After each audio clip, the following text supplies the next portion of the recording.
वो भारत भूषण तिवारी एक ब्राह्मण बच्चा था। एक ब्राह्मण बच्चा था तो क्या मैंने देखा कि मुसलमान हिंदू देखा? जब कोर्ट, अदालत, संविधान BNSS है तो फिर अगर एनकाउंटर से इंसाफ हो सकता है तो फिर कोर्ट को, BNS को उठाकर फेंक दो, कोर्ट को बंद कर दो। भरत तिवारी एनकाउंटर पर भड़के ओवैसी ने ऐसा क्या बोल दिया जिससे बवाल मच गया? इस वीडियो में हम इसी पर करेंगे बात। नमस्कार, 4 PM पर आप सभी का स्वागत है। दोस्तों, भरत तिवारी एनकाउंटर मामला इन दिनों बिहार की राजनीति और कानून व्यवस्था पर सबसे बड़े विवादों में से एक बन गया है।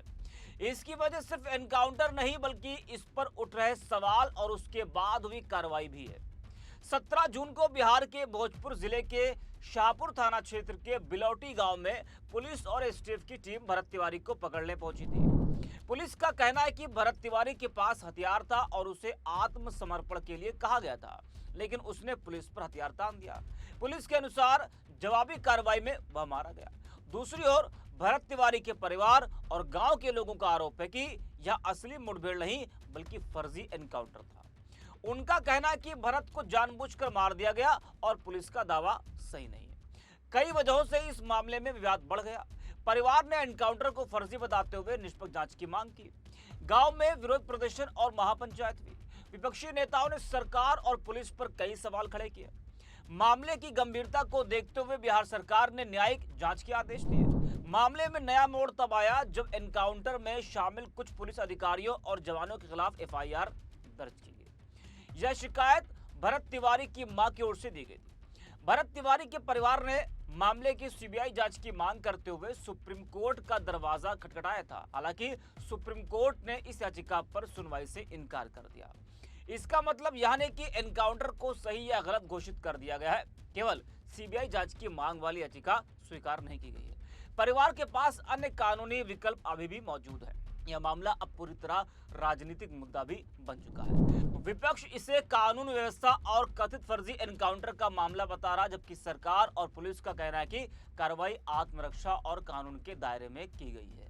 वहीं अब भरत तिवारी एनकाउंटर पर ऑल इंडिया मजलिस-ए-इत्तेहादुल मुस्लिमीन के राष्ट्रीय अध्यक्ष असदुद्दीन ओवैसी ने बिहार सरकार और पुलिस प्रशासन पर निशाना साधा है। ओवैसी ने कहा कि जब युवक ने सरेंडर कर दिया था और वह मुस्कुरा रहा था तब उसे गोलियां क्यों मारी गई। ओवैसी ने निशाना साधते हुए कहा कि अगर न्याय देने का तरीका सिर्फ एनकाउंटर ही है तो अदालतों और संविधान को बंद कर देना चाहिए। उन्होंने कहा कि भरत भूषण तिवारी के लिए इसलिए आवाज उठाई उन्होंने क्योंकि वह एनकाउंटर के खिलाफ है। ओवैसी ने जोर देकर कहा कि इसके लिए उन्होंने हिंदू मुसलमान नहीं देखा बल्कि संविधान और कानून के शासन की बात की। जरा सुनिए ओवैसी को। वो भारत भूषण तिवारी एक ब्राह्मण बच्चा था। एक ब्राह्मण बच्चा था तो क्या मैंने देखा कि मुसलमान हिंदू देखा? और बिहार में एक नौजवान 28 साल का बच्चा भारत भूषण तिवारी, उसका एनकाउंटर करके गोली मार दी गई। वो सरेंडर किया अपने आप को पुलिस के सामने। अखबार हिंदू की रिपोर्ट है कि पुलिस वालों ने घेरा लेकर उसको 2 गोली मारी। वो भारत भूषण तिवारी मुस्कुरा रहा था, फिर पुलिस की गाड़ी में डालकर और 3 गोलियां मारी। वो भारत भूषण तिवारी मर गया। उसके लिए मैंने आवाज उठाई। ये नहीं देखा कि मुसलमान है। मैं एनकाउंटर के खिलाफ था और रहूंगा इंशाअल्लाह ताला। मेरा मानना यह है कि एनकाउंटर गलत है। जब कोर्ट, अदालत, संविधान BNSS है तो फिर अगर एनकाउंटर से इंसाफ हो सकता है तो फिर कोर्ट को, BNS को उठाकर फेंक दो, कोर्ट को बंद कर दो। रूल ऑफ लॉ संविधान की बात करता है। वो भारत भूषण तिवारी एक ब्राह्मण बच्चा था। एक ब्राह्मण बच्चा था तो क्या मैंने देखा कि मुसलमान हिंदू देखा? नहीं। नाइंसाफी जहां पर होगी हम आवाज उठाएंगे।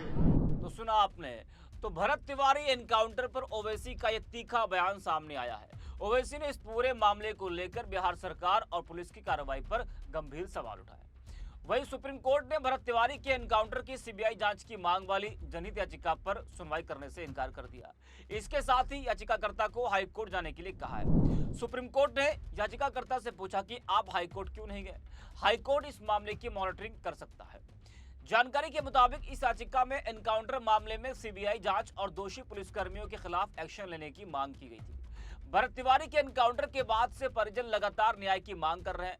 उनके परिवार का दावा है कि पुलिस की गोली लगने से पहले भरत ने सरेंडर कर दिया था और अपना हथियार फेंक दिया था।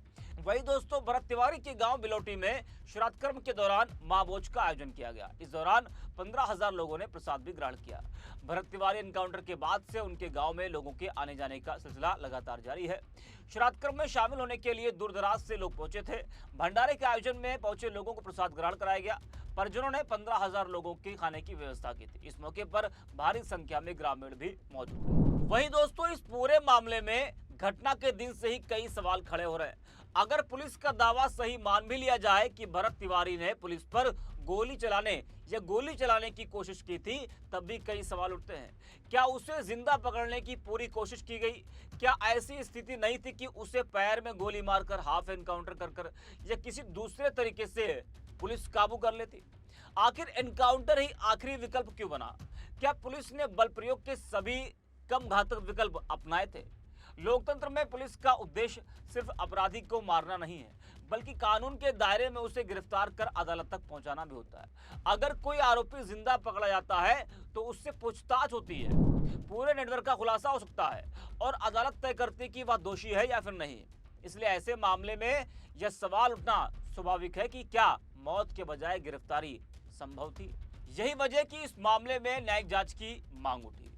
जब किसी पुलिस एनकाउंटर पर सवाल उठते हैं तो पारदर्शी और निष्पक्ष जांच ही जनता का भरोसा बनाए रख सकती है। अगर पुलिस की कार्रवाई सही थी तो जांच में सामने आ जाएगा, और अगर कहीं गलत हुई तो उसकी जवाबदेही भी तय होनी चाहिए।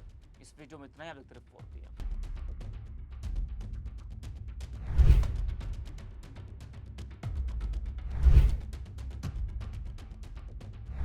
वो भारत भूषण तिवारी एक ब्राह्मण बच्चा था।